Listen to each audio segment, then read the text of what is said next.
राधे राधे दोस्तों। आज हम आपको सुनाएंगे एक किसान और उसके ऊंट की कहानी। अगर आप हमारे चैनल पर नए हैं तो प्लीज हमारे चैनल को लाइक करें, सब्सक्राइब करें और शेयर करें। बहुत समय पहले की बात है। एक गांव में एक बहुत ही गरीब किसान रहता था। वह इतना गरीब था कि बड़ी मुश्किल से उसका गुजारा हो पाता था। बहुत मेहनत करने के बाद भी वह एक वक्त का खाना ही अपने परिवार वालों के लिए जुटा पाता था।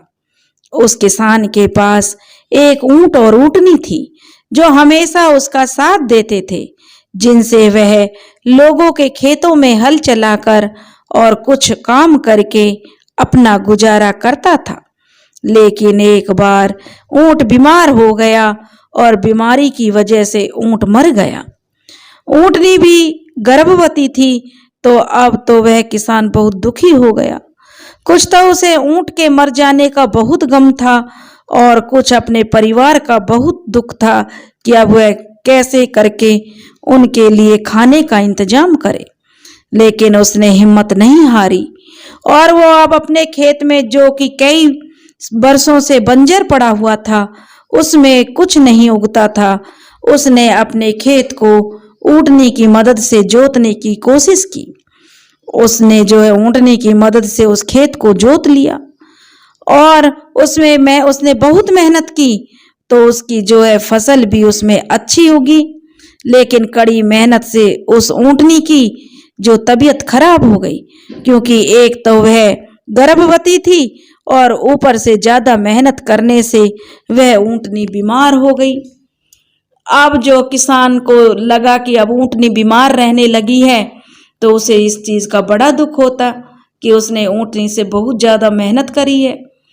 ऊंटनी ने कुछ दिनों बाद एक बच्चे को जन्म दिया, लेकिन वो ऊंटनी भी उस बच्चे को जन्म देते ही मर गई। अब तो किसान जैसे बिल्कुल टूट ही गया। वह रोने चिल्लाने लगा। किसान अपने आप को कोसने लगा कि अगर मैं उसे गर्भवती की हालत में अपने खेत में काम नहीं करवाता तो ऊंटनी मरती नहीं। वो हमेशा अपने आप को कोसने लगा रहता। इस पर लोगों ने उसे समझाया कि देखो भाई, सब किस्मत का खेल है। जिसकी मौत जब लिखी होती है उसे आकर ही रहती है।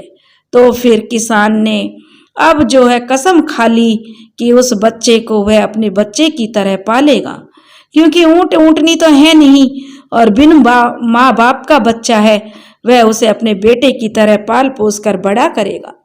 किसान उस ऊंट को बच्चे की तरह बहुत अच्छी तरह से पालता और उन्हें इतना प्यार करता, उस ऊंट के बच्चे को, कि जैसे कोई अपने बच्चे को प्यार करता है। वक्त गुजरता गया। उसके बाद बच्चे भी उसके किसान के बच्चे ऊंट के साथ खेलते और उसे अपने भाई के जैसे ही प्यार करते। धीरे धीरे वो एक जवान ऊंट बन गया, क्योंकि अब वह बड़ा हो चुका था। वो अब किसान के हर काम में मदद करता। किसान उससे बहुत काम कराता, लोगों को खेतों को जोतता, उसके सामान लाने में उनकी मदद करता। एक दिन किसान अपने ऊंट के साथ कहीं जा रहा था। रास्ते में बहुत अंधेरा हो गया, तो कुछ गुंडों ने उस किसान को घेर लिया और उस पर हमला कर दिया। तो उस ऊंट ने उन गुंडों से अपने मालिक को बचाया और उन गुंडों को मारकर वहां से भगा दिया और अपने मालिक को सही सलामत घर ले आया।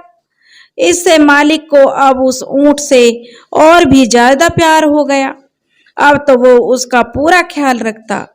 वो ऊंट इतना मेहनती था कि पूरे दिन मालिक के साथ काम करने के बाद भी नहीं थकता था। उस मालिक ने ऊंट से इतना रुपया पैसा कमाया कि अब वह खूब बड़ा आदमी बन गया। वह ऊंट अपने मालिक के पैरों की आहट से ही समझ जाता था कि अब मेरा मालिक क्या चाहता है, अब मुझे क्या काम करना है। जब वहां के गांव के सरपंच को यह बात पता लगी कि कोई ऐसा ऊंट भी है जो आदमियों की बोली को पहचान लेता है, तो उसने उसे ऊंट को देखने की इच्छा जाहिर की और उस किसान के पास चला गया। जब किसान के पास जाकर सरपंच ने उस ऊंट के कारनामे देखे तो उसके दिल में उस ऊंट को खरीदने की इच्छा हुई और उसने उस ऊंट की कीमत, जो वहां का सबसे बढ़िया ऊंट होता था, उस ऊंट के मुकाबले उसकी कीमत 700 गुना ज्यादा लगा दी। यानी उस वक्त एक ऊंट की कीमत 100 रुपये हुआ करती थी, तो उस ऊंट की कीमत उसने 70,000 रुपये लगा दी, जो उस जमाने में बहुत बड़ी रकम हुआ करती थी। लेकिन किसान ने कहा कि ये ऊंट नहीं है, ये कोई जानवर नहीं है, यह तो मेरा बेटा है, मेरी जान है। अगर आप पूरी दुनिया की दौलत भी मेरे कदमों में डाल दो तब भी मैं अपने ऊंट को नहीं बेचूंगा। इस बात को उसका बेटा भी सुन रहा था। उसके मुंह जब सरपंच के मुंह से उसने इतने पैसों को सुना तो उसे लालच आ गया और उसने उस ऊंट को बेचने की बात कही कि पिताजी, ये एक जानवर ही तो है और जानवर तो जानवर ही रहता है, क्या यह आपकी औलाद तो बन नहीं सकता? फिर आपको अपनी औलाद की फिक्र नहीं है क्या? तुम नहीं चाहते क्या कि हम भी और लोगों की तरह खूब मजे करें? क्या तुम नहीं चाहते कि हमारे पास भी खूब माल हो, रुपया पैसा हो? तो उसके पिता ने अपने बेटे को एक थप्पड़ मारा और कहा कि आज तो तू जो ये 2 वक्त की रोटी सुख और चैन के साथ खा रहा है और तुझे किसी चीज की कोई कमी नहीं है ना, ये सब इसी की बदौलत है। आज जो तू अपने बाप को जिंदा देख रहा है ना, यह सब इसी की कारण है। अगर तू ये घर छोड़कर जाना भी चाहता है तो बेशक जाओ, मुझे कोई फर्क नहीं पड़ता, लेकिन अगर तूने मेरे ऊंट को कुछ कहा या कुछ करने की कोशिश की तो मैं तुझे नहीं छोड़ूंगा। इस बात को सुनकर उसके बेटे को बहुत गुस्सा आया और वह बेटा उसका उस ऊंट को मारने की जो उसने ठान ली कि मेरे पिता को ऊंट के सामने अपने बेटे की भी फिक्र नहीं है, इससे अच्छा तो मैं इस ऊंट को मार ही दूं। समय गुजरता गया। अब वो ऊंट काफी साल का हो गया था। अब उसके माँ बाप भी बूढ़े हो गए और ऊंट भी जो है अधेड़ हो गया, बूढ़ा हो गया। लेकिन अब उसका बेटा जो कि बिल्कुल जवान हो गया था और उसने अब भी उस ऊंट से बदला लेने की ठान रखी थी, क्योंकि अब तक उसे ऐसा मौका ही नहीं मिलता था कि जो वह ऊंट से बदला लेता। अब जो वह अपनी नफरत को ऊंट के प्रति भूला नहीं था।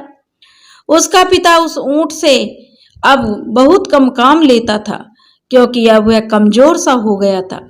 एक दिन उसका बेटा अपने बाप से कहने लगा कि पिताजी, वर्षा हो रही है, मैं अपने खेत को जोत आता हूँ। पिता ने उससे कहा, बेटा, बारिश तो हो रही है और अपने खेत में पत्थर भी बहुत ज्यादा है और हमारा ऊंट अब कमजोर हो गया है, अब इससे इतनी मेहनत नहीं होती है। लेकिन अब घर में बेटे की चलने लगी थी, बहू घर में आ गई थी, सास ससुर बूढ़े हो चुके थे जो उस लड़के के माँ बाप थे। उसने अपने बाप से कहा कि अगर ये जानवर किसी काम का नहीं है तो इसे क्यों घर में रखा हुआ है, इसको कहीं भगा क्यों नहीं देते या इसको मार क्यों नहीं देते, बेकार में यह जो हमारा खर्चा ही तो बढ़ा रहा है। तो वहां बैठा ऊंट सारी बातें सुन समझ रख गया और वो अपने आप खड़ा हुआ और खेत की तरफ चलने लगा। उसके पिता ने उससे मना किया, लेकिन उसकी आंखों में आंसू आने लगे। उसका पिता सब कुछ समझ गया। उसने कुछ नहीं कहा कि ऊंट जो अपने पिता से बहुत प्यार करता था और पिता भी ऊंट को जो बहुत प्यार करता था, वह मालिक नहीं, ऊंट को जो मालिक नहीं, ऊंट उसे अपना पिता ही समझता था। ऊंट आगे आगे चल रहा था और बेटा पीछे पीछे। वो उस खेत में पहुंच गया और काम शुरू कर दिया। बेटे को तो उससे बदला लेना था, बस और कुछ नहीं था। खेत जोतना तो उसका बहाना था। उसने ऊंट के हल बांधा और उसे भरी बारिश में खेत को जोतना शुरू कर दिया। जमीन पथरीली थी, उसको जोतना बहुत टेढ़ी खीर था, लेकिन वो अपने कमजोर होने के बाद भी वह ऊंट लगा रहा और मेहनत करता रहा। उसके अच्छी तरह हल को चलाने के बाद भी वह लगातार लड़का उसको मारता रहा, पीटता रहा, क्योंकि लड़का ऊंट को मारते हुए जा रहा था और उसका जो बेवजह ही उसको भगा भगा कर चला रहा था। ऊंट उसको अपना भाई मानता था, इसलिए ऊंट को उसकी हर तकलीफ, जो वह तकलीफ ऊंट को दे रहा था, उसको सहन कर रहा था। ज्यादा भागने के कारण अचानक उसका ऊंट का पैर फिसल गया और वो नीचे गिर गया। नीचे गिरने से उस ऊंट की रीढ़ की हड्डी टूट गई, लेकिन वो कमीना किसान का बेटा उसे अभी भी खड़े करने के लिए मारे जा रहा था और ऊंट अपनी तकलीफ और दर्द की वजह से चिल्ला रहा था।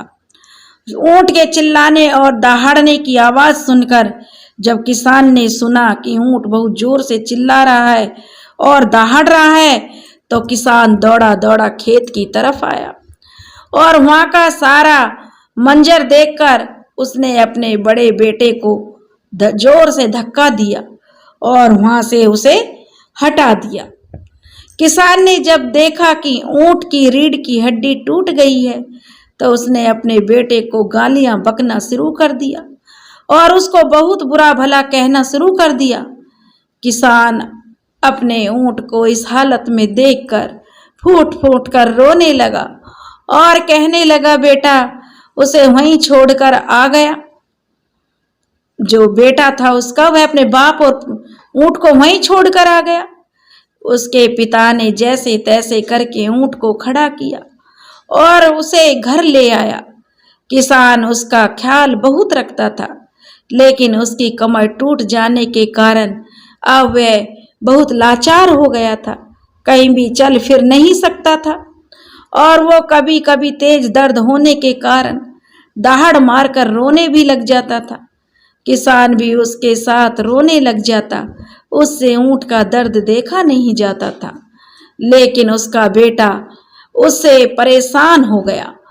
वह उसका जो बेटा था ऊंट से और अपने पिता से परेशान हो गया और अब उसने उसे जान से मारने की सोची कि इसको बिल्कुल ही खत्म कर दिया जाए, और घर में जो बंदूक थी उसे वह ले आया ऊंट को मारने के लिए।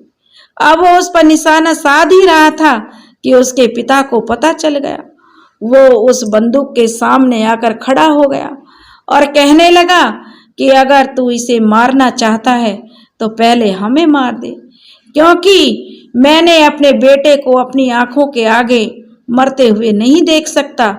तो उसका बेटा बोला कि ओ बुढ़े, ये जानवर और अब ये हमारे किसी भी काम का नहीं है, क्योंकि यह बेकार में हमारा खर्चा बढ़ा रहा है।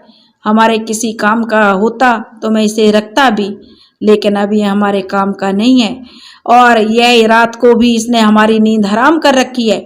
इतना चिल्लाता है कि हमारी नींद भी पूरी नहीं होती है। इसने हमारा रहना दुश्वार कर रखा है। अगर तुझे ये तेरा जानवर बेटा इतना ही पसंद है तो तुम इसे लेकर कहीं दूर जाकर मर जाओ, लेकिन मेरे घर से निकल जाओ। इस घर में जो उसके बेटे ने कहा कि अब यह घर मेरा है, क्योंकि किसान बूढ़ा हो चुका था। तब उसके बेटे ने उससे कहा कि तू इस घर में रह।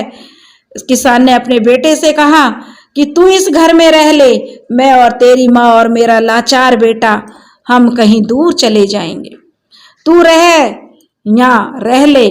और उसने कुछ मेहनत का जो उस ऊंट को खड़ा किया, थोड़ी मेहनत करके सहारा लगा के ऊंट को खड़ा किया और उसको अपने उसी बंजर खेत में ले गया और वहाँ एक जो घास फूस की झोपड़ी बना डाली और उसमें अब वे वहाँ ही रहना शुरू कर दिया। तीनों किसान, उसकी पत्नी और ऊंट वहीं रहने लगे।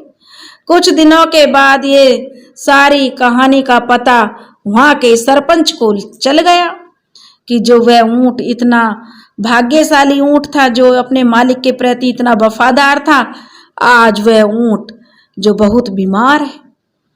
जब वहाँ के सरपंच को उस ऊंट के बारे में पता चला तो उसे उस ऊंट पर बहुत दया आई।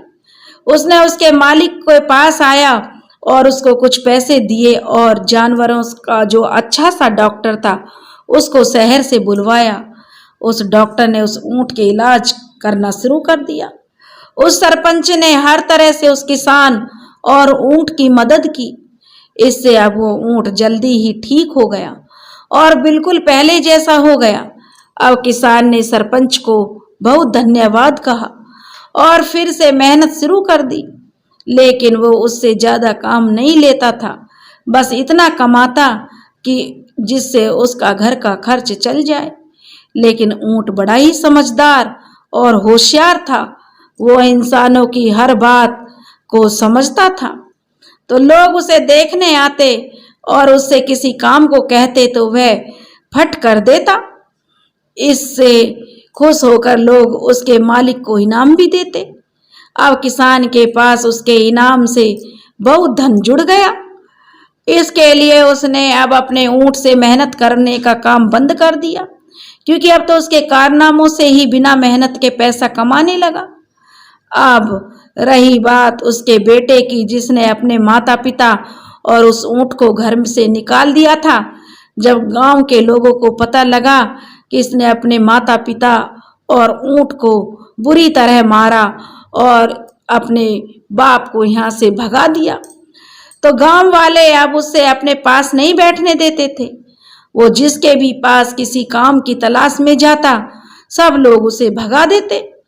उससे कोई काम नहीं देता था, यहाँ तक कि उससे कोई एक अन्न का दाना भी भीख में नहीं देता था। अब तो उसके बहुत बुरे दिन आ गए, क्योंकि जो जमा पूंजी थी वह खत्म हो गई। अब तो उसके भूखे मरने की नौबत आ गई। पहले तो वो बस उस ऊंट की द्वारा कमाई हुई पूंजी से अपना खर्चा चलाता था, लेकिन अब वो क्या करे। अब तो भूख ने ज्यादा ही उसको सताया, तो उसने अपने माँ बाप के पास जाने का निश्चय किया। फिर जब वो हिम्मत करके अपने माता पिता के पास गया, तो उसके बाप ने उसे घर से धक्का देकर बाहर निकाल दिया। फिर उसने अपने पिता के पास आकर फिर रोने लगा और अपने पिता के पैरों में पड़ गया, लेकिन उसके पिता ने उसकी एक नहीं सुनी। उसने जैसे ही उसे मना कर दिया, अब जो उसके पिता ने उसे माफ नहीं किया। यह सारा मंजर वह ऊंट देख रहा था। उसने जो किसान का पैर पकड़ लिया और जो किसान समझ गया कि वह विनती कर रहा है कि अपने बेटे को माफ कर दो। उस ऊंट और अपने ऊंट के कहने पर उसके पिता ने उस लड़के को माफ कर दिया और उस लड़के को अपने पास रख लिया। उसके बेटे की आंखों में भी आंसू आ गए और उसने उस ऊंट और अपने बाप से रो रो कर माफी मांगी और उसे अपनी गलती का एहसास हो गया था। किसान ने भी अब उसे माफ कर दिया और अब वह अपने पुराने घर में चले आए। अब बेटा भी उस ऊंट के साथ अच्छे से रहने लगा और उसे अपने भाई की तरह प्यार करने लगे, क्योंकि अब ऊंट ने ही उसको सहारा दिया था।